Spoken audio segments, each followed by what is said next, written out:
রাসূল করিম সাল্লাল্লাহু আলাইহি ওয়াসাল্লাম বলেন, এই যুদ্ধের সেনাপতির দায়িত্ব দিলাম আমি আমার সন্তান যায়েদকে। যায়েদ তুমি দাঁড়ায়া যাও। যায়েদ দাঁড়ায়া গেল। রাসূল করিম সাল্লাল্লাহু আলাইহি ওয়াসাল্লাম বললেন, যায়েদ বাড়িতে যাও, বিদায় নিয়ে আসো। হযরত যায়েদ রাদিয়াল্লাহু তাআলা আনহু চোখের পানিগুলো সারিয়া কান্না করে বলে, ইয়া রাসূলুল্লাহ, আমি কার কাছ থেকে বিদায় আনবো? সেই ছোট্ট কাল থেকে আমি আপনার লালিত পালিত হয়েছি, আপনার পিতা বলে ডেকেছি, আর মা আয়েশাকে আমি মা বলে ডেকেছি। ও পয়গম্বর, আপনি পিতা হইয়া যুদ্ধের জন্য আদেশ করেছেন, আমি জানি আপনার প্রতিটা কথা মা আয়েশা আড়াল থেকে শুনে। আপনার এই আদেশটা নিশ্চয়ই মা আয়েশা পর্দার অন্তরাল থেকে শুনেছে, অতএব বিদায় নেওয়ার কোনো দরকার নাই। আপনি আমার হাতে তরবারি দেন, ইসলামের ঝান্ডা দেন, আমি দেরি করতে চাই না।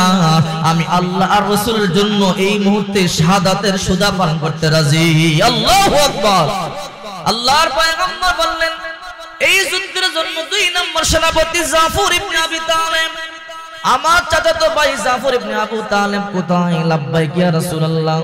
জাফর, এই যুদ্ধের জন্য 2য় সেনাপতি তোমাকে নিযুক্ত করলাম। জাফর ইবনে আবু তালেব বলে, ইয়া রাসূলুল্লাহ, আমি রাজি আছি। জাফর, যাও, বাড়িতে যাও, বিদায় নিয়ে আসো। হযরত জাফর রাদিয়াল্লাহু তাআলা বাড়িতে চলে গেলেন। 3য় সেনাপতি বলল, আব্দুল্লাহ ইবনে রাওহা।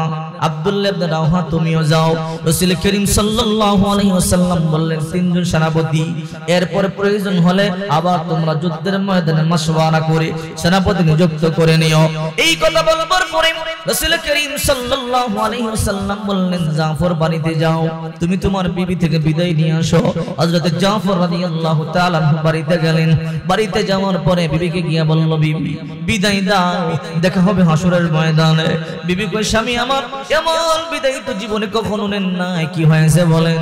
বলে, বিবি রে, যুদ্ধের ময়দানে যাব, 1 লক্ষ কাফেরের বিরুদ্ধে মোকাবেলা করব। আমাকে রাসূল করিম সাল্লাল্লাহু আলাইহি ওয়াসাল্লাম সেনাপতি নিযুক্ত করেছে। জাফর রাদিয়াল্লাহু তাআলা আনহু বিবি কয়, স্বামী আমার, একটু অপেক্ষা করেন, আমি আল্লাহর দরবারে আপনার জন্য দোয়া করে নেই। বিবি হাত তুলে দোয়া করে, আল্লাহ, জাফরকে আমি তোমার রাস্তা জিহাদের ময়দানে প্রেরণ করতেছি। স্বামীকে তুমি বিজয়ী বেশে গাজী বানাইয়া আবার আমার মুখে ফিরাইয়া দিও। এই কথা বলবার পরে হযরত জাফর রাদিয়াল্লাহু তাআলা আনহু তরবারির উল্টা দিক দিয়ে মৃদু আঘাত করলেন বিবির হাতে। বিবি তখন বলল, স্বামী কেন আঘাত করলেন? বিবি রে, উল্টা দোয়া করো না। কেন? বলে, তুমি কেন? গোটা দুনিয়ার মানুষ যদি এই মুহূর্তে দোয়া করে কোনো কাজ হবে না, কারণ রাসূল করিম সাল্লাল্লাহু আলাইহি ওয়াসাল্লাম আমার পরেও আরো একজন সেনাপতি নিযুক্ত করেছে।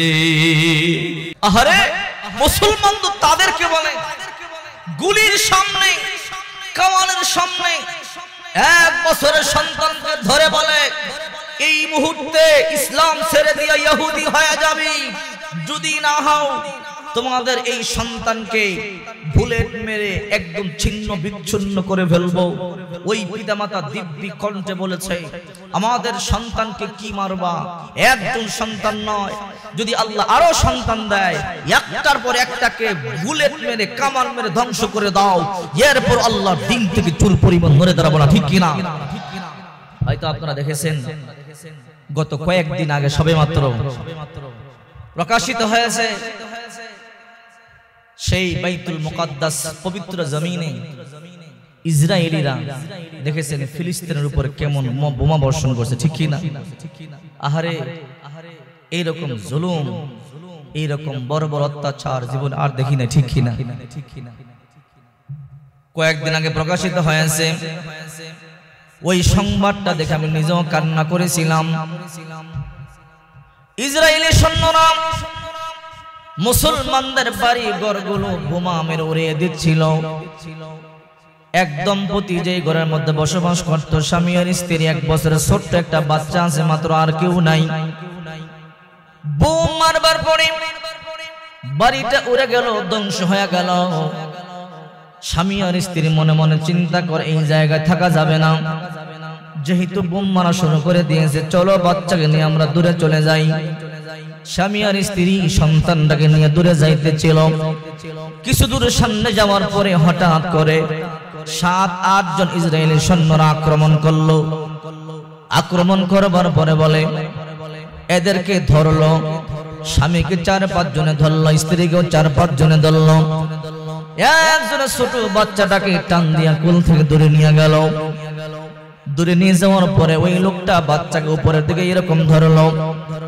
আর একজন ইসরায়েলের সৈন্য ওই বাচ্চার বুক বরাবর একটা রাইফেল ধরলো। এইদিকে মা বাবা আটকানো, ওইদিকে মা আটকানো, এইদিকে বাবা আটকানো। ইসরায়েলি সৈন্যরা বলে, এই মাত্র এখন এই মুহূর্তে তোমরা ইসলাম ছেড়ে দিবা, এই মুহূর্তে ইসলাম না ছাড়লে তোমাদের চোখের সামনে তোমাদের সন্তানকে গুলি করে হত্যা করা হবে। সিদ্ধান্ত নাও। পিতা মাতা দীপ্ত কণ্ঠে বলে দিল, মুসলমান কখনো মৃত্যুকে ভয় পায় না, মুসলমান কখনো বাতিলের কাছে মাথা নত করে না। তোমরা কি মনে করেছো আমাদের সন্তানটা কি আমাদের চোখের সামনে গুলি করে হত্যা করে নেই কি আমরা ইসলাম ছেড়ে দিব নাকি? আরে না না, আমরা আমাদের জীবন থেকে 1000 গুণ বেশি আমাদের আল্লাহকে ভালোবাসি। এই কথা বলতে দেরি ইসরায়েলের একজন হায়ানা এই বাচ্চার বুকের মধ্যে কয়েকটা গুলি ছেড়ে দিল। বুক দিয়ে গুলি ঢুকে পিছন দিক দিয়ে বের হয়ে গেল। মুহূর্তের মধ্যে বাচ্চা একটা চিৎকার দিয়ে শহীদ হয়ে গেল।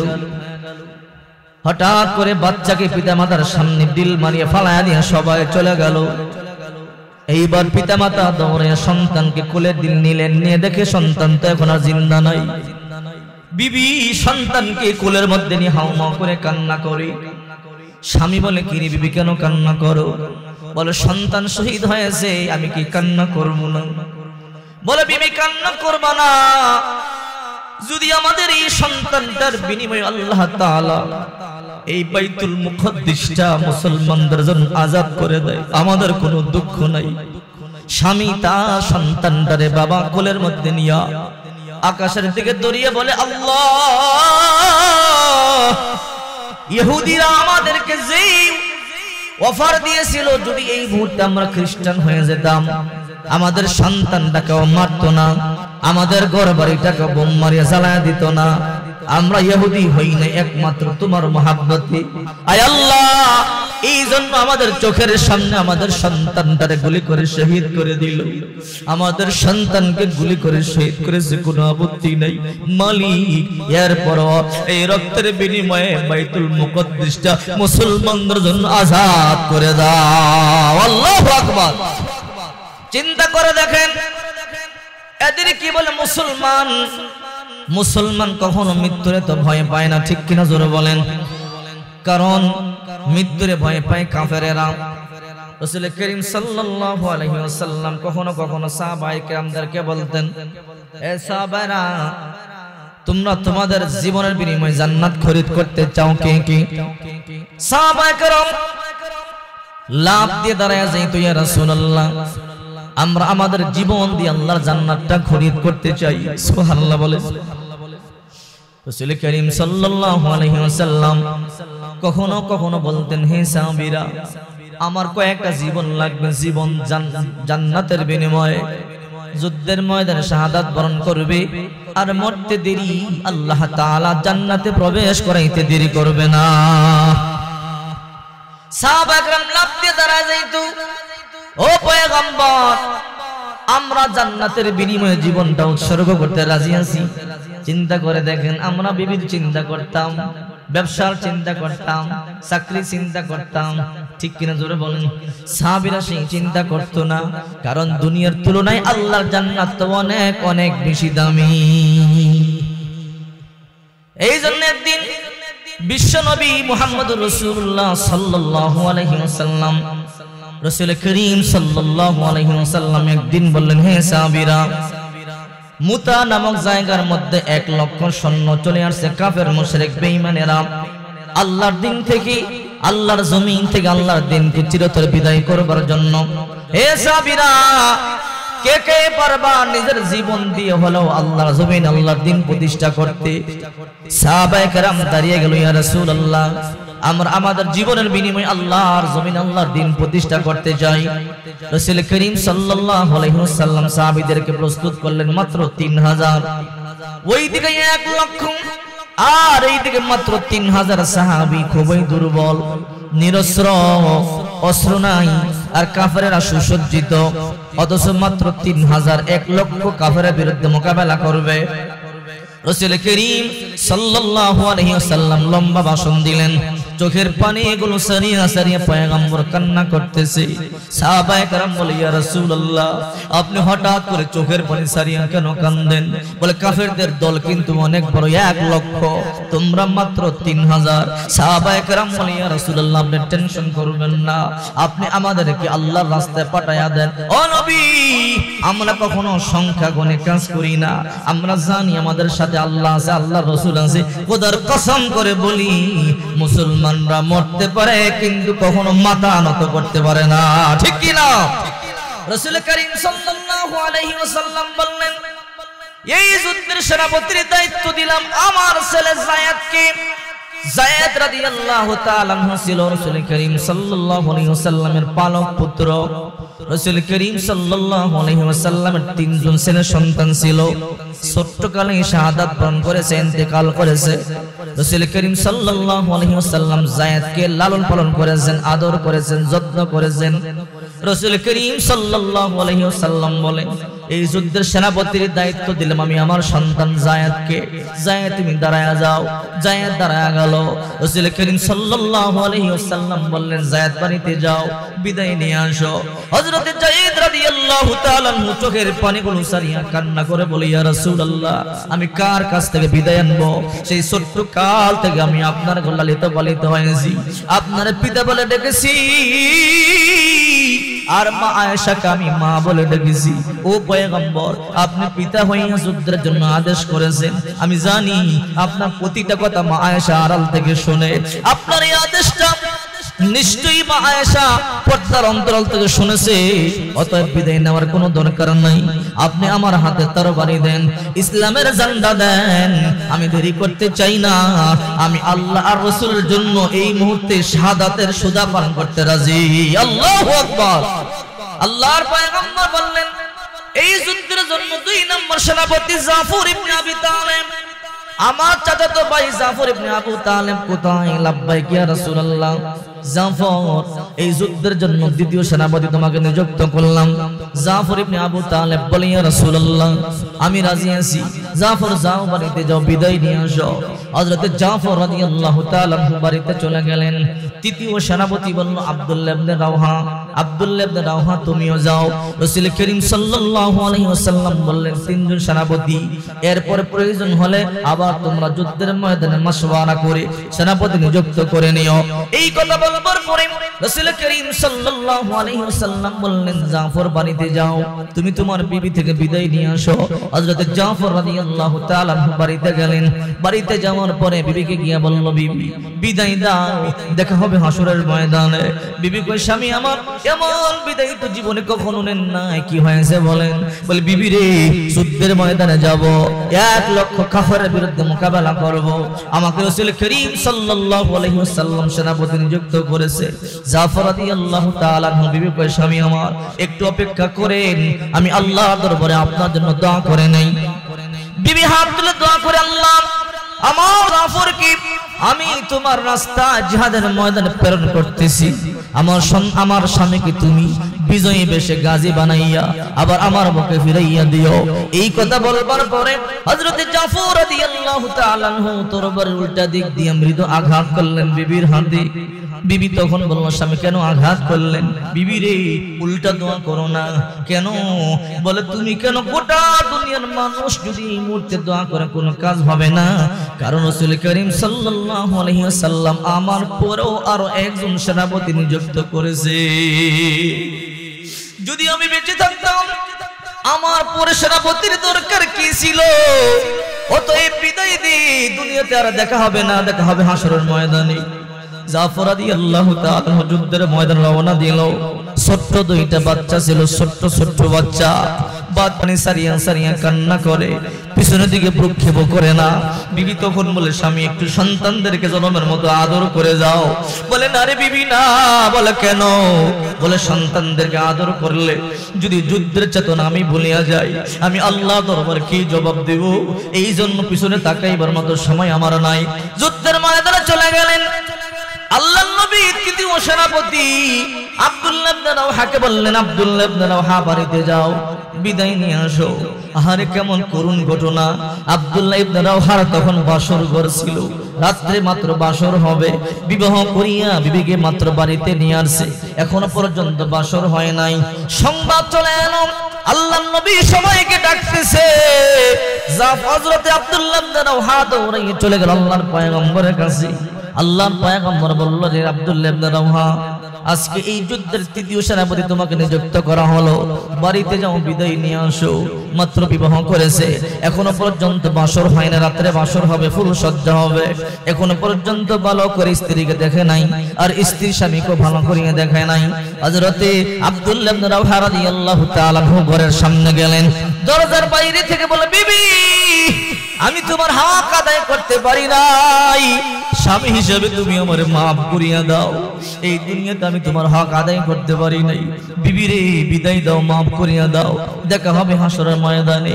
বিবি তখন বলে, স্বামী জীবনে তো এমন কথা শুনি নাই, মাত্র বিবাহ করেছেন, এখনো পর্যন্ত বাসর হয় নাই, দীর্ঘ লম্বা সময় যৌবনটারে আদর করে লালিত পালিত করেছি আপনার জন্য, আজ রাত্রে যৌবনটা বিলায়া দেব, আনন্দ করব, ফুর্তি করব, অথচ আমি এখনো পর্যন্ত আপনার ভালো করে দেখি নাই, হঠাৎ করে আপনি বিদায় নিচ্ছেন, কারণটা কি? রে বিবি, 1 লক্ষ কাফের মুতার প্রান্তে চলে আসছে, আল্লাহর জমিনে আল্লাহর দ্বীনকে আল্লাহর জমিন থেকে চিরতরে নিশ্চিহ্ন করবার জন্য রাসূল করিম সাল্লাল্লাহু আলাইহি ওয়াসাল্লাম আমাকে 3 নম্বর সেনাপতি নিযুক্ত করেছে, যুদ্ধের ময়দানে যাব, বিবি আমারে মাফ করিয়ে দাও, দেখা হবে হাসরের ময়দানে। এই কথা বলবার পরে হযরত আব্দুল্লাহ ইবনে রাওহা রাদিয়াল্লাহু তাআলা আনহু বিবি কই, স্বামী একটু ভিতরে আসেন। বলে কেন? বলে না ভিতরে যাব না, স্বামী আমার একটু ভিতরে আসেন। বলে কেন রে বিবি? ভিতরে গেলে প্রেম নিবেদন করবা, যুদ্ধের চেতনা ভুলিয়া যাব, যুদ্ধ ভুলিয়া যাইতে পারি, আল্লাহর সামনে আমি কেমনে মুখ দেখাবো? বিবি তখন বলে, স্বামী ভিতরে আসেন, প্রেম নিবেদন করব না, ভালোবাসা আপনার দেব না। স্বামী গো, আপনি আমার বিবাহ করেছেন, লজ্জায় ভালো করিয়া তাকাই নাই, আপনি কেমন, আপনার চেহারাটা ভালো করে দেখি নাই।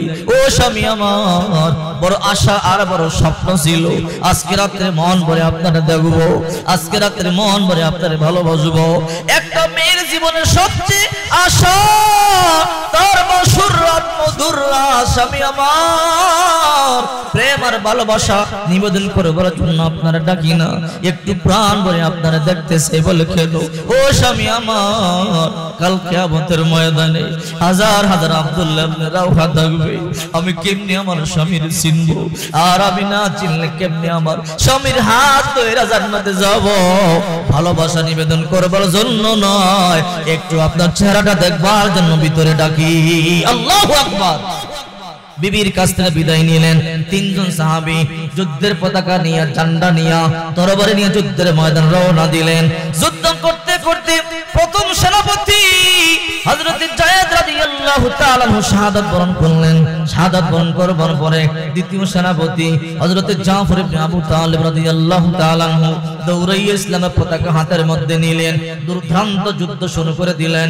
যুদ্ধ করতে করতে কাফেরদের টার্গেট কার হাতে পতাকা, কে সেনাপতি, তাকে ঘায়েল করতে হবে। হযরত জাফর রাদিয়াল্লাহু তাআলা আনহু ডান হাতটা কেটে ফেললেন। হযরত জাফর রাদিয়াল্লাহু তাআলা আনহু ইসলামের পতাকা বাম হাতের মধ্যে নিলেন, বাম হাতটাও কেটে ফেললেন। হযরত জাফর রাদিয়াল্লাহু তাআলা আনহু এইবার চিন্তা করে, আমার জীবন থাকতে ইসলামের পতাকা মাটিতে পড়তে দিতে পারি না। হযরত জাফর রাদিয়াল্লাহু তাআলা আনহু পতাকাটা কামড়াইয়া মুখের মধ্যে নিয়ে দৌড়াইতেছে। সাহাবীরা আবু উবাইদা ইবনে জাররাহ রাদিয়াল্লাহু তাআলা আনহু বলে, আহারে জাফরের 2টা হাত কেটে ফেলা হয়েছে, এখনো পর্যন্ত মুখের মধ্যে তরবারি, এখনো পর্যন্ত মুখের মধ্যে পতাকা নিয়ে দৌড়াইতেছে। আবু উবাইদা ইবনে জাররাহ রাদিয়াল্লাহু তাআলা আনহু আর আব্দুল্লাহ ইবনে রাওহা রাদিয়াল্লাহু তাআলা আনহু দুইজন বলে আমরা দৌড় দিলাম। যেতে যেতে গিয়ে দেখি হযরত জাফর ইবনে আবু তালিবের 2টা হাত কেটে ফেলা হয়েছে, 2টা পা কেটে ফেলা হয়েছে, এখনো পর্যন্ত ইসলামের পতাকা মুখ দিয়ে কামড় দিয়ে উপরে রেখেছে। হযরতে জাফর ইবনে আবু তালিব বলে, রে ভাই আব্দুল্লাহ ইবনে রাওহা, আমি আর পারলাম না, আমার দুইটা হাত কেটে ফেলেছি, আমার দুইটা পা কেটে ফেলেছে, আমি আমার মুখ দিয়ে পতাকাটাকে সমুন্নত করে রাখলাম। আমার কথাটা আল্লাহর নবী রাহমাতুল লিল আলামিনকে বলে দিও, আর নাও নাও ইসলামের পতাকাটা তুমি ধরো। আল্লাহু আকবার বলেন। হযরত আব্দুল্লাহ ইবনে রাওহা রাদিয়াল্লাহু তাআলা আনহু তৃতীয় সেনাপতি ইসলামের পতাকা হাতের মধ্যে নিলেন, যুদ্ধ শুরু করলেন। দ্বিতীয় সেনাপতি জাফর ইবনে আবু তালিব রাদিয়াল্লাহু তাআলা আনহু শাহাদাত বরণ করলেন। তৃতীয় সেনাপতি হযরতে আব্দুল্লাহ ইবনে রাওহা রাদিয়াল্লাহু তাআলা আনহু যুদ্ধ শুরু করলেন। যুদ্ধ করতে করতে কাফেরদেরকে, বেঈমানদেরকে জাহান্নামে পাঠাইতে পাঠাইতে হঠাৎ করে এক পর্যায়ে নিজেও শাহাদাত বরণ করলেন। শাহাদাত বরণ করার পরে তিনজন সেনাপতি শহীদ হয়ে গেল। যুদ্ধের ময়দানে মুসলমানদের একটা বিপর্যয় চলে আসলো। আহারে, তিনজন সেনাপতি শাহাদাত বরণ করেছে। এই মুহূর্তে কাকে সেনাপতি নিযুক্ত করা যায়? মুসলমানরা মাশওয়ারার মধ্যে বসে গেল, মিটিং এর মধ্যে বসে গেল, সবাই পরামর্শ করতেছে নতুন সেনাপতি বিপর্যয়ের মুখে কারে দেওয়া যায়। হঠাৎ করে সিদ্ধান্ত হলো একজন মাত্র নতুন মাত্র সবেমাত্র মুসলমান হয়েছে, নাম তার খালিদ বিন ওলীদ রাদিয়াল্লাহু তাআলা আনহু। আল্লাহু আকবার। সবাই বলে খালিদ, আজকের এই দায়িত্বটা তোমাকে দিতে চাই। খালিদ বিন ওলীদ রাদিয়াল্লাহু তাআলা আনহু বলে, সবাই যদি রাজি হন তাহলে এই দায়িত্বটা আমি নিতে চাই। আল্লাহু আকবার বলেন।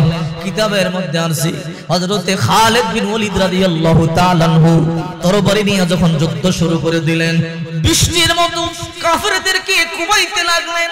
কুবাইতে কুবাইতে প্রথম তরবারিটা ভেঙে গেল, দ্বিতীয় তরবারি হাতে নিলেন, দ্বিতীয় তরবারিটা ভেঙে গেল, তৃতীয় তরবারিটা হাতের মধ্যে নিলেন, তৃতীয় তরবারিটা ভেঙে গেল, চতুর্থ তরবারিটা হাতে নিলেন, চতুর্থ তরবারি ভেঙে গেল, পঞ্চমটা ভেঙে গেল, ষষ্ঠ তরবারি ভেঙে গেল, সপ্তম তরবারি হাতে নিলেন, সপ্তমটা ভেঙে গেল, অষ্টমটা হাতে নিলেন, অষ্টম তরবারিটাও ভেঙে গেল, নবম তরবারি হাতে নিলেন।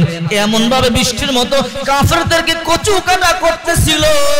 যখন খালিদ বিন ওলীদ রাদিয়াল্লাহু তাআলা আনহু দশম তরবারিটা হাতের মধ্যে নিছে, ইসলাম বিজয় হয়ে গেছে। বলেন আল্লাহু আকবার।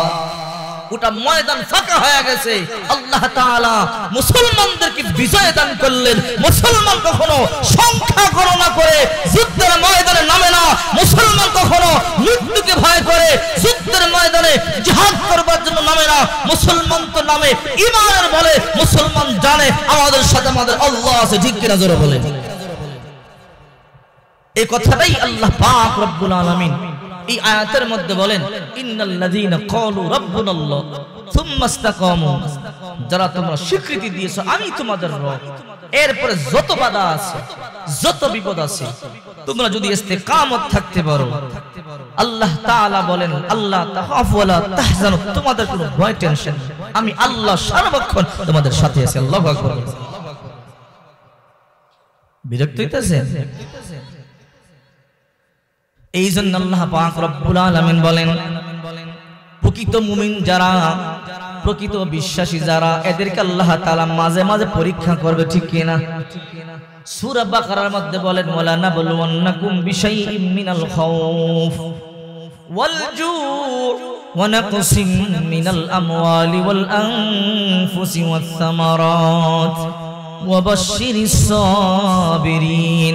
আল্লাহ তাআলা কখনো কখনো আল্লাহ তাআলা আমাদেরকে ভয় দিবেন, ভীতি দিবেন, অভাব অনটন দিবেন, ক্ষুধা দিবেন, দারিদ্রতা দিবেন, ফসলাদি বৃষ্টির মাধ্যমে আল্লাহ তাআলা বিভিন্ন রূপে আমাদেরকে পরীক্ষা করবে। আর এই পরীক্ষার মধ্যে যারা আল্লাহর উপরে ইস্তেকামত থাকবে, ভরসা করবে, আর বলবে যা হয় আল্লাহর তরফ থেকে হয়, আল্লাহ তাআলা বলে তাদের সাথে আমি আল্লাহ নিজে আছি। আরে মুমিন যারা, এরা তো কাউকে ভয় পায় না। দেখেন না আল্লামা সাহেবকে কত অফার দিছে, কিন্তু আল্লামা সাহেব বাতিলের কাছে মাথা নত করে নাই। শেষ পর্যন্ত আল্লাহ যে ওয়াদা দিয়েছে, যারা ইস্তেকামত থাকবে, জান্নাতের সুসংবাদ, শাহাদাতের মর্যাদা দিব, শেষ পর্যন্ত শহীদ হয়ে গেছে। ঠিক কি না? শাহাদাতের মর্যাদা নিয়ে দুনিয়া থেকে গেছে। এটা তো নিজের চোখে দেখছে নাকি না? ইমাম আযম আবু হানিফাকে ঠিক এরকম জেলখানায় বন্দী রেখে কত অফার দিয়েছে, বলে বাতিলের সাথে আপোষ নাই, শাহাদাতের সুদা পান করে দুনিয়া থেকে গেছে। ঠিক কিনা জোরে বলে। তো মুমিন যারা এদেরকে কার ভয় পায়? কখনো কখনো কাউকে ভয় পায় না। আসিয়া ফেরাউনের স্ত্রী ছিল, টাকা পয়সা ধন দৌলত কম ছিল। আসিয়া যদি ফেরাউনের কথায় চলতো আজীবন রানী হয়ে থাকতো। কিন্তু যখনই আল্লাহকে চিনছে, ঈমান ভিতরে ঢুকে গেছে, যখনই আল্লাহ সম্পর্কে সে বুঝতে পারছে, তখন চিন্তা করছে আরে আল্লাহর মহব্বত আর ভালোবাসার তুলনায় তো এই দুনিয়ার উপকরণ কিছুই না, ঠিক কি না? তখন আসিয়া বলে ফেরাউন তুই যা কর কর, কিন্তু আমার কলিজায় যে আল্লাহর মহব্বত ঢুকাইছি এটা আমি ভার করতে দিব না, ঠিক কি না? আর আসিয়ার উপর আল্লাহ কেমন খুশি হয়েছে। তাফসীরে সূরা তাহরীমে যখন এই আয়াতটা পড়ি, ইয ক্বালাত রাব্বি বিনি ইনদাকা বাইতান ফিল জান্নাহ ওয়ানাজ্জিনি মিন ফিরাউন ওয়া আমালিহি ওয়ানাজ্জিনি মিনাল কওমিজ জালিমিন। আল্লাহ কয় আসিয়া লাইগা জান্নাতের দরজাগুলো খুলে দে। কত খুশি হইছে, পরীক্ষায় পাস হয়ে গেছে। তো বিপদ আসলে কি ভয় পাবেন আপনারা? মুসা আলাইহিস সালাম যখন দাওয়াত দেওয়া শুরু করলেন, কালিমা গ্রহণ করা শুরু করলো, মানুষরা যখন তাওহীদকে বিশ্বাস করা শুরু করে দিল, অল্প কিছু মানুষ যখন তাওহীদ ইসলাম মুসলমান হইল, ইসলাম কবুল করলো, ফেরাউন জানতে পারবার পরে এদের উপরে আক্রমণ শুরু করছে। শেষ পর্যন্ত আসিয়া যখন জানতে পারলো মুসা নবী সত্য, মুসা কখনো মিথ্যা কথা বলতে পারে না, কারণ আসিয়ার একটা মেয়ে ছিল, নাম তার মাশেতা। কথা ভালো করে বুঝবেন, এই মাশেতা ছিল ফেরাউনের একজন মেয়ে। এই মাশেতা ছিল ফেরাউনের মেয়ের একজন বাদী। ফেরাউনের মেয়ের চুল আশ্রাইতো, মাথার চিরুনি দিয়ে চুল আশ্রাইতো। হঠাৎ করে এই মাশেতা গোপনে গোপনে আগে ইসলাম কবুল করে বসে আছে, সুবহানাল্লাহ বলেন। একদিন চুল আশ্রাইতে গিয়া চিরুনি মাটির মধ্যে পড়ে গেছে, উঠাইতে গিয়া মাশেতা কই বিসমিল্লাহ, আল্লাহর নামে উঠাইছে। ফেরাউনের মেয়ে কই কিরে মাশেতা, তুই আমার আল্লাহর এত মহব্বত করো, আমার বাবার এত ভালোবাসো, চিরুনি পড়ছে এটাও আমার বাবার নামে উঠাইছে। বলে তোমার বাবার নামে না। বলে তাহলে তোমার আল্লাহ প্রভুকে? বলে তোমার বাবারেও যে বানাইছে তার নামে উঠাইছি। এই কথা যখন বলছি, ফেরাউনের স্ত্রীর তো মাথা গরম, আমাদের ঘরে থাইকা আমাদেরটা খাইয়া আমার বাবারে মানে না। দৌড়িয়ে বাবার কাছে গিয়া বলছে, বাবা বলে কি? বলে আমার যিনি খাদেমা আছে মাশেতা, আমার কাজ করে দেয়, এই মেয়ে মুসলমান হয়ে গেছে। বলে কি বলো? বলে হ্যাঁ, মুসার ধর্ম গ্রহণ করেছে। কেমনে বুঝলা? বলে চিরুনি পড়ে গেছে, মুসার রবের নামে চিরুনি মাটি থেকে উঠাইছে। বলে ধরে নিয়ে আসো। পুলিশ পাঠাইয়া দিছে। পুলিশ চলে আসছে মাশেতার কাছে, মাশেতাকে ধরে নিয়ে গেল, হাত পা দুইটা বাঁধলো। মাশেতার দুইটা বাচ্চা আছে, একটা বাচ্চা একটু বড় আর একটা বাচ্চা দুধ পান করে। ফেরাউন এইবার বলে, রে মাশেতা, বহু বছর তুমি আমার বাড়িতে ছিলা, আমি তোমারে বড় মহব্বত করি, এখনো সময় আছে, আমারে খোদা বলে মেনে নাও, তাহলে আমি তোমাকেও ছেড়ে দিব, তোমার দুইটা বাচ্চাকেও ছেড়ে দিব। মাশেতা বলে, রে ফেরাউন, যেহেতু আমার ইসলাম প্রকাশ হয়ে গেছে, আমার ঈমান প্রকাশ হয়ে গেছে, তুমি কান পেতে শুনে নাও, আমি আমার দুইটা বাচ্চা কেন, যদি আমাকে আল্লাহ তাআলা হাজার হাজার বাচ্চাও দিত আর একটার পর একটাকে মারবার হুমকি দিতা, আল্লাহর কসম কখনো আমি আল্লাহর সঠিক ঈমান অন্তর থেকে ত্যাগ করতাম না। এইবার ফেরাউন বলে, তাহলে তোমাকে হত্যা করব, তোমার দুইটা বাচ্চাকে হত্যা করব। বলে আমি ভয় পাই না। বিশাল বড় ডেকের মধ্যে তেল গরম করা শুরু করে দিল, তেল গরম করতেছে। এইবার ফেরাউন বলে, তার বড় বাচ্চাকে ধরো। বড় বাচ্চাকে ধইরাম। বলে, হ্যাঁ মাশেতা, এই মুহূর্তে তোমার বড় বাচ্চাকে তেলের মধ্যে ছেড়ে দেওয়া হবে, তুমি যদি আমারে খোদা বলে মেনে না নাও। মাশেতা বলে, ফেরাউন তুমি আমারে ভয় দেখাইও না, আমার একটা মেয়ে কেন, আমাকে আল্লাহ হাজার মেয়ে দিল, আর প্রতিটা মেয়েকে এরকম তেলের মধ্যে ছেড়ে দিল, আমি আল্লাহর দিন থেকে চুল পরিমাণ নড়ে দাঁড়াইতাম না। ফেরাউন জ্বলন্ত তৈল টকবক টকবক করে ফুটতেছে, ওই তৈলের মধ্যে এই মেয়েটাকে ছেড়ে দিল। ছাড়তে দেরি মেয়েটা একটা চিৎকার দিয়ে তেলের মধ্যে ভুনা হয়ে গেছে। এইবার ফেরাউন বলে, দেখছো মাশেতা, আমার কথা শুনলে তোমার এই মেয়েটাকে আমি তেলের মধ্যে ছাড়তাম না, তুমি আমার কথা কেন শুনলা না? এখনো সময় আছে, ওই কালিমা সারিয়া দাও, আমাকে খোদা বলে মানিয়া নাও, তাহলে তোমার কিন্তু এই তোমাকে ছেড়ে দিব, তোমার বাচ্চাকেও ছেড়ে দিব, নতুবা তোমার দুধের বাচ্চাকে তৈলের মধ্যে ছেড়ে দিব। মাসেদা একই কথার উপরে অটল, আমাকে মারো, আমার মেয়েকে মারো, কোনো আপত্তি নাই, আল্লাহর কসম আমার কলিজা থেকে চুল পরিমাণ ঈমান বের করতে পারবো না। ঠিক কি না? এই জন্য আল্লাহ তাআলা বলেন, মিনাল মুমিনিনা রিজালুন সাদাকু মা আহাদুল্লাহ আলাইহি ফামিনহুম মান কাদা ওয়া মিনহুম মান ইয়ানতাজির ওয়া মা বাদদালু তাবদীলা। সূরা আহজাব 21 নম্বর পারা 20 নম্বর পৃষ্ঠা প্রথম নম্বর লাইনে 23 নম্বর আয়াত আল্লাহ তাআলা বলেন, মুমিনদের মধ্যে এমন কিছু মুমিন আছে, এদেরকে মারো, কাটো, আগুনে পোড়াও, ফাঁসির মঞ্চে ঝুলাও, যুগ যুগ তালাবদ্ধ করে রাখো, এরপর আল্লাহর সাথে যে চুক্তিবদ্ধ হয়েছে কখনো চুল পরিমাণ ভঙ্গ করবে না। ঠিক কি না? এরা আল্লাহকে জীবন থেকে বেশি ভালোবাসে। এবার বলে, হে মাসেদা, তোমার বাচ্চাকে কিন্তু ছেড়ে দিব, ছেড়ে দাও, কোনো আপত্তি নাই। কোল থেকে টান দিয়ে নিয়ে ছোট বাচ্চা, দুধের বাচ্চা, আহারে একটা মা কিন্তু তার দুধের বাচ্চাকে জীবন থেকে বেশি ভালোবাসে। ঠিক কিনা জোরে বলি? দুধের বাচ্চাটাকে যখন টান দিয়া গরম উত্তপ্ত তৈলের মধ্যে ছেড়ে দিল, মুহূর্তের মধ্যে বাচ্চাটা বোনা হয়ে গেল। আর মাসেদা চোখের পানিগুলো সারিয়া কান্দে। ছোট্ট বাচ্চাটা তৈল থেকে বলে, মা কাঁদবা না, দেখতেছো আগুন, কিন্তু এটা আগুন না, দেখতেছো গরম তৈল, আসলে গরম তেল না, মা তুমিও লাভ দিয়ে দেখো, এটা আসলে জান্নাতের ফুলের বাগান। এইবার ফেরাউন বলে, হে মাসেদা, তুমি দেখছো তোমার দুইটা বাচ্চাকে আমি অত্যন্ত গরম তৈলের মধ্যে ছেড়ে দিয়েছি, তোমার দুইটা বাচ্চা বোনা হয়ে গেছে, যদি তুমি কালিমা না ছাড়ো, আমার খোদা বলে না মানো, তোমাকেও কিন্তু তৈলের মধ্যে ছেড়ে দেওয়া হবে। এইবার তুমি বলো তুমি কি করবা? মাসেদা বলে, আমার কোনো করার নাই, আমি এক কথা বলে দিয়েছি, আমার মারো, আগুনে পোড়াও, যাই করো, আল্লাহর কসম করে বলি আমি ঈমান ছাড়তে পারবো না। এই দৃশ্যগুলো আসিয়া দেখতেছে। আল্লাহু আকবার বলে।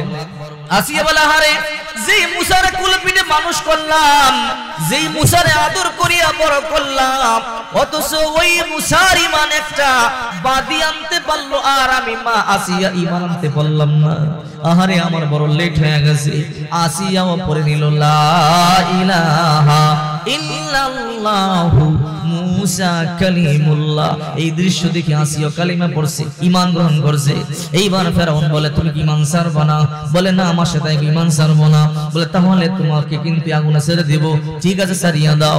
এইবার ফেরাউন বলে, মাসেদা, আমার বাড়িতে অনেক বছর ছিলা, এই জন্য আমার তোমার প্রতি মায়া লাগে, তোমাকে এখন আগুনের মধ্যে ছেড়ে দিব, মৃত্যুর পূর্বে তোমার কোনো আশা আছে কিনা বলো। মাসেদা বলে, ফেরাউন, তোমার কাছে আমার কোনো আশা নাই, তবে তোমার কাছে একটা আবদার আমি রাখতে পারি, যদি মনে চায় পূরণ করবা। কি আবদার? আমাকে যখন গরম তৈলের মধ্যে ছাড়িয়া দিবা, আমার দুইটা বাচ্চার হাড্ডি গুড্ডি গুলো আর আমার হাড্ডি গুড্ডি একটা জায়গার মধ্যে দাফন করে রাইখা দিবা। কিয়ামতের ময়দানে আমার দুইটা বাচ্চারে নিয়ে আমি আল্লাহর দরবারে দাঁড়ায় যাব। আল্লাহু আকবার বলি। মাসেদাকে আগুনের মধ্যে ছেড়ে দিল।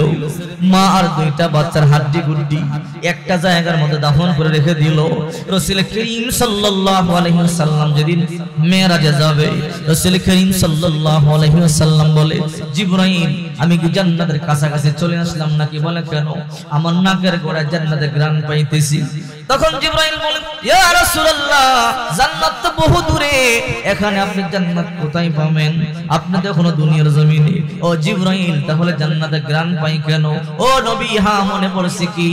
বলে, এই দুনিয়াতে এমন একটা কবর আছে, আল্লাহ তাআলা ওই কবরটাকে সরাসরি জান্নাতের সাথে সংযুক্ত করে দিয়েছে, আর ওই কবর থেকে জান্নাতের ঘ্রাণগুলো আসতেছে।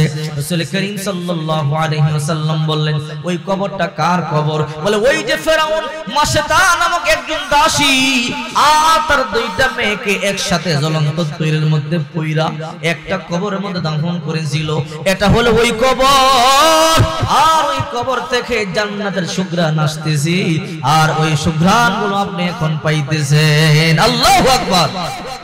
আসিয়া ঈমান গ্রহণ করে ফেলেছে, এই খবর ফেরাউন শুনে ফেলেছে। এইবার ফেরাউনকে গিয়ে বলছে, হে ফেরাউন, তুমি নিজে খোদা দাবি করো, অথচ তোমার বিবি তোমারে মানে না, আল্লাহর গোলামি করে, মুসার প্রভুর গোলামি করে। বলে, তাই নাকি? বলা। ফেরাউন এইবার গিয়ে বলে, আসিয়া, শুনলাম তুমি ওনাকে মুসার খোদার প্রতি ঈমান আনছো। বলে, হ্যাঁ। হে আসিয়া, তুমি ভালো করে জানো সব দিকে কনফার্মাইজ করতে পারলো, এই দিকে সম্ভব নয়। তুমি আমার বিবি হতে পারো, তোমারে বড় আদর করি, বড় ভালোবাসি, যদি তুমি আমার খোদা বলে মেনে না নাও তাহলে কিন্তু তোমাকে আমি হত্যা করে ফেলবো। আসিয়া বলে ফেরাউন আগে বুঝতে পারি না, আগে বুঝলে আরো আগে কালেমা পড়ে মুসলমান হয়ে যেতাম। ফেরাউন এবার পুলিশ পাঠিয়ে দিল, যাও যাও আসিয়াকে ধরে নিয়ে আসো। আসিয়াকে ধরা হলো, চার হাত পা বাঁধা হলো পিলারের সাথে। বাঁধবার পরে ফেরাউন বলে, আসিয়া তুমি আমার বিবি, বড় শখ করে বড় মোহাব্বত করে তোমার বিয়ে করছি, বহু বছর সংসার করেছো, তোমার প্রতি আমার একটা মোহাব্বত আছে রে আসিয়া, এখনো সময় আছে, তুমি আমার খোদা বলে মেনে নাও, তাহলে আমি তোমাকে ছেড়ে দিব। আসিয়া বলে ফেরাউন আগে বুঝতে পারি নাই আল্লাহর মোহাব্বত যে এত মধুময়, ঈমান এত মধুময়, আগে বুঝতে পারি নাই। যদি আরো আগে বুঝতাম, আরো আগে কালিমা পড়তাম, আরো আগে কালিমা পড়ে মুসলমান হয়ে যেতাম। বড় লস হয়ে গেছে, বড় লম্বা সময় পরে ইসলাম কবুল করেছি, অথচ যে মুসাকে আদর করলাম, যত্ন করলাম, গোসল দিলাম, কোলে পেটে করে মানুষ করলাম, অথচ অনেক মানুষ আগে কালিমা পড়েছে, সেই মুসার আমি মা হইয়া দেরি হয়ে গেল। এ ফেরাউন আমি তেমনি ভুল করে ফেলেছি, মৃত্যুর ভয় তুমি আমাকে দেখাইও না, তুমি যতই মৃত্যুর ভয় দেখাও মরতে পারি, কিন্তু অন্তর থেকে কালিমা ছাড়তে পারি না। চার হাত পা বাঁধলেন, বাঁধবার পরে উলঙ্গ করলেন, উলঙ্গ করবার পরে লোহার চিরুনি দিয়া আসিয়ার দেহের গোশতগুলো টানিয়া টানিয়া কষানো হইতেছিল। আর ফেরাউন বলতেছিল, হে আসিয়া এখনো সময় আছে, তুমি ইসলাম ছেড়ে দাও, তোমার আসমানি আল্লাহর ইবাদত ছেড়ে দাও, আমারে তুমি খোদা বলে মেনে নাও, আমি তোমাকে ছেড়ে দেব। আসিয়া বলে, না না মৃত্যুর আমি ভয় পাই না। লোহার চিরুনি দিয়া যখন দেহের মধ্যে চামড়াগুলো টানিয়া টানিয়া খসায়, আসিয়া বলে, আল্লাহ আমি যতই আমার কষ্ট দেয় আমি কিন্তু কালিমা ছাড়বো না। আহারে একটা জীবন্ত মানুষের দেহের যদি লোহার চিরুনি দিয়ে টানিয়া টানিয়া গোশতগুলো খসা, তার কত কষ্ট হয়। পুরো দেহের যত গোশত আছে সব খসানো হলো। এরপর আসিয়া দিন থেকে চুল পরিমাণ নড়ে দাঁড়ায় নাই, হাতের বাঁধন পায়ের বাঁধন খুলে দিল, বিশাল বড় একটা পাথরের মধ্যে শোয়ানো হলো, আর একটা পাথর দিয়ে আসিয়ার হাত ছেঁচতেছে। আর ফেরাউন বলে, হে আসিয়া এইরকম সেচিয়া সেচিয়া মাথা থেকে পা পর্যন্ত ছিন্ন বিচ্ছিন্ন করে ফেলবো, এখনো সময় আছে, তুমি আমার খোদা বলে মেনে নাও। আসিয়া বলে, ফেরাউন যতই কষ্ট দাও কেমন যেন আল্লাহর মোহাব্বত অন্তর বেশি অনুভব হয়। আল্লাহু আকবার। ফেরাউন সেচতে সেচতে ডান হাতটা সেচে ফেললো, এইবার বাম হাতটা সেচা শুরু করে দিল। এইবার ফেরাউন বলে, এখনো সময় আছে, কালিমা ছাড়ো।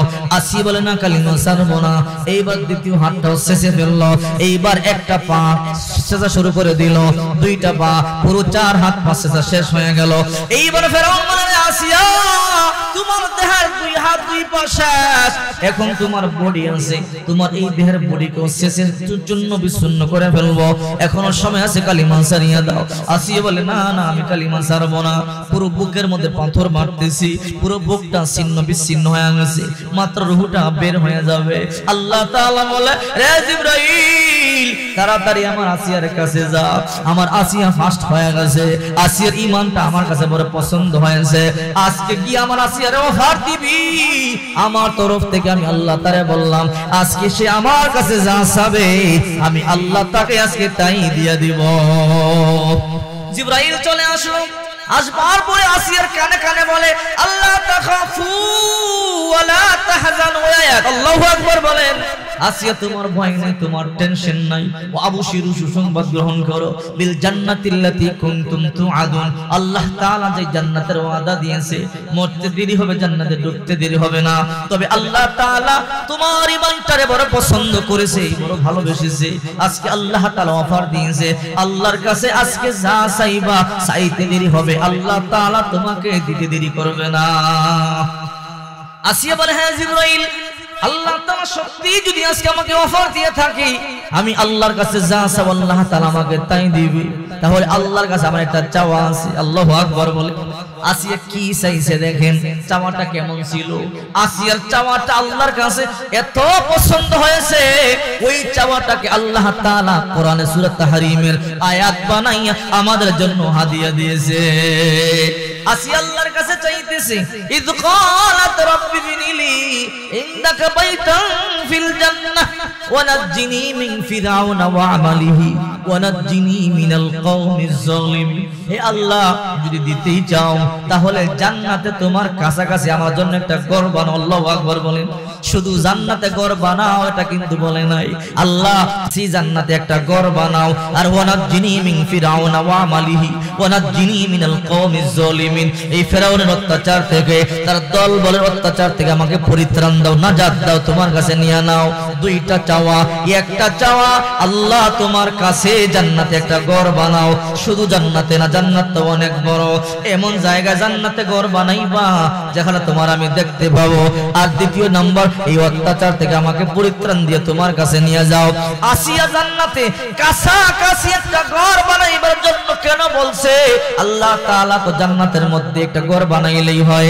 মুফাসসিরিন কেরামগণ ব্যাখ্যা করেন, আল্লাহ তাআলা বলে, রে আসিয়া, জান্নাতের মধ্যে একটা ঘর হইলেই তো হয়, আমার আরশে আজিমের কাছাকাছি তোর ঘর লাগবে। কারণটা কি? আসিয়া কে মালিক, দুনিয়ায় তোমার আমি দেখতে পারি নাই, দুনিয়ায় তোমার না দেখে এত মোহাব্বত করেছি, আমি দুনিয়ায় তোমার জীবন থেকে বেশি ভালোবাসি।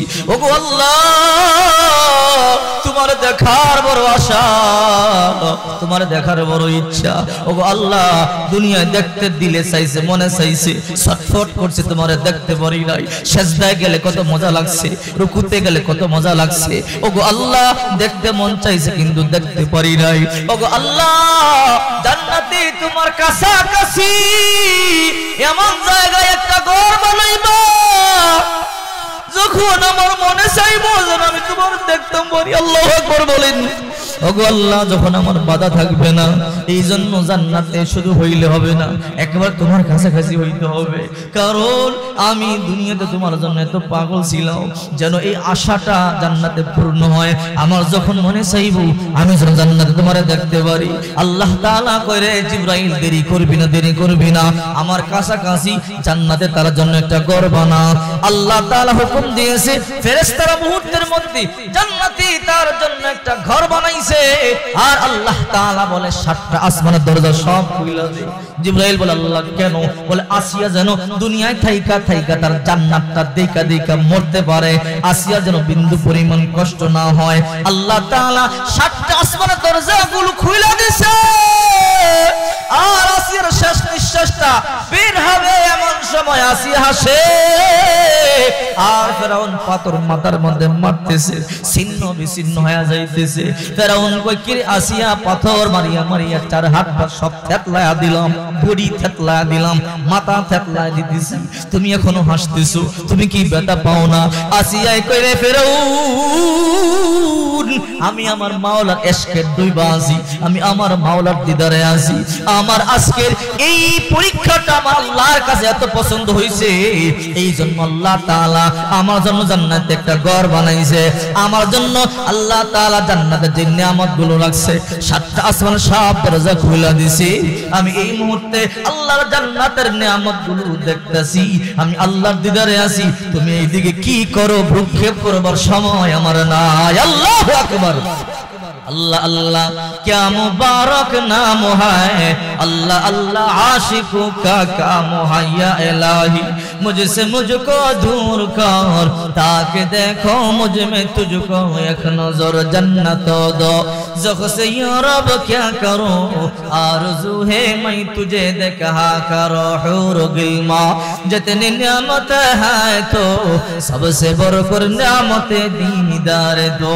ठीक किला এই জন্য আল্লাহ তাআলা বলেন, ইন্নাল্লাযীনা ক্বালু রাব্বুনাল্লাহ, নিশ্চয়ই যারা একতার স্বীকৃতি দিয়েছো আমি আল্লাহ তোমাদের রব, সুম্মা ইসতাকামু, যদি তোমরা এর উপর ইস্তেকামত থাকতে পারো, যতই বাধা আসুক, যতই ভয় দেখাক, যতই জেল আর জুলুম অত্যাচার করুক, ফাঁসির মঞ্চে ঝুলাক, জীবন্ত দাফন করে দেখ, এরপর যারা আমার রব, আমার রুবুবিয়ত থেকে আমি যে তোমাদের রব, এর থেকে চুল পরিমাণ নড়ে দাঁড়াইবা না। আমি আল্লাহ ওয়াদা দিলাম, আল্লাহ তাখাফু ওয়ালা তাহজানু, তোমাদের ভয় নাই, টেনশন নাই। ওয়াবশিরু, সুসংবাদ গ্রহণ করে নাও, বিল জান্নাতিল্লাতী কুনতুম তুআদুন, মরতে দেরি হবে, আমার ওয়াদাকৃত জান্নাতের মধ্যে প্রবেশ করতে তোমাদের দেরি হবে না, ঠিক কি না?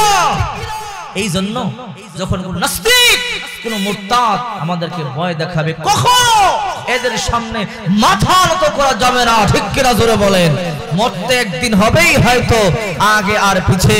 এই জন্য আমি আপনাদেরকে মেসেজটা দিয়ে যেতে চাই, মুসলমান তো সে যার ভিতরে আল্লাহর মহব্বত আছে, আর ওই মহব্বতটা গোটা দুনিয়া দিয়েও কখনো তাকে কিনতে পারবে না, ঠিক কি না? জোরে বলেন। আল্লাহ তাআলা এই জন্য বলেন, ইয়া আইয়ুহাল্লাযীনা আমানু মা লাকুম, হে ঈমানদারেরা তোমাদের কি হলো, ইযা কিলা লাকুম ফিরু ফি সাবিলিল্লাহ, যখন আল্লাহর রাস্তায় তোমাদেরকে ডাকা হয়, ইসাকালতুম ইলাল আরদ, মাটিকে কামড়ায়া দাও, আর উদিতুম বিল হায়াতিদ দুনিয়া মিনাল আখিরাহ, তোমরা কি আখিরাতের তুলনায় দুনিয়াকে বেশি প্রাধান্য দিয়ে দিছো? আল্লাহ তাআলা বলে, আর উদিতুম বিল হায়াতিদ দুনিয়া মিনাল আখিরাহ ফামা মাতাউল হায়াতিদ দুনিয়া ফিল আখিরাতি ইল্লা কলিল। আরে আখিরাতের তুলনায়, জান্নাতের তুলনায় এই দুনিয়ার উপকরণ একেবারে নগণ্য, একেবারে তুচ্ছ।